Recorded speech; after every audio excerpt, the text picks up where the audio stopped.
বিগত ১৬ বছরে বাংলাদেশে সাংবাদিকতা পথভ্রষ্ট হয়েছে বলে মন্তব্য করেছেন প্রেস সচিব শফিকুল আলম। তিনি বলেন, এখন গণমাধ্যমে প্রাণবন্ত পরিবেশ ফিরিয়ে আনতে কাজ করছে সরকার। এছাড়া দেশের সব রাজনৈতিক দলের অনলাইন ফ্যাক্ট চেকিং ব্যবস্থা থাকা দরকার বলেও মত দেন তিনি। আরও জানাচ্ছেন নজরুল ইসলাম। বিশ্ব গণমাধ্যম দিবস উপলক্ষে শনিবার বিকেলে বিজেআইএম আয়োজিত রাজধানীর আলিয়াস ফ্রান্সেস দা ঢাকায় গণমাধ্যমে নানা দিকের কথা তুলে ধরা হয়।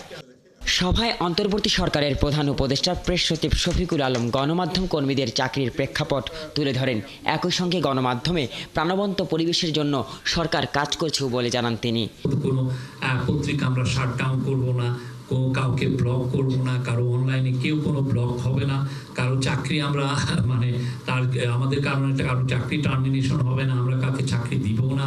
এই যে আমাদের কোনো ইন্টারফিয়ারেন্স আমাদের মিডিয়া ল্যান্ডস্কেপে থাকবে না। এছাড়াও দেশের আইনি ব্যবস্থার কথা তুলে ধরেন প্রেস সচিব। সেই সঙ্গে রাজনৈতিক দলগুলোর ফ্যাক্ট চেকিং ব্যবস্থা থাকা দরকার বলেও মনে করেন তিনি। আমাদের লিগাল সিস্টেমটা খুবই দুর্বল, সেটা নিয়ে আমরা কাজ করছি। 53-54 বছর হয়ে গেল আমরা একটা ইন্ডিপেন্ডেন্ট প্রসিকিউশন সিস্টেমই আমরা করতে পারি নাই। প্রত্যেকটা পলিটিক্যাল পার্টির নিজস্ব ফ্যাক্ট চেকিং ইউনিট থাকা উচিত।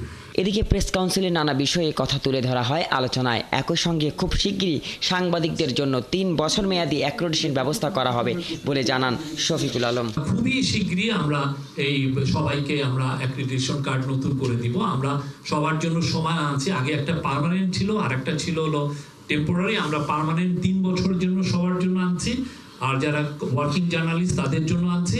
বিগত 16 বছর দেশের সাংবাদিকতা ব্যর্থ হয়েছে মন্তব্য করেন প্রেস সচিব। গভর্নমেন্টের তরফ থেকে আমরা কারো মুখ বন্ধ করছি না, আমরা কারো চাকরির বিষয়ে আমরা কোনো করছি না। নজরুল ইসলাম, ৭১, ঢাকা।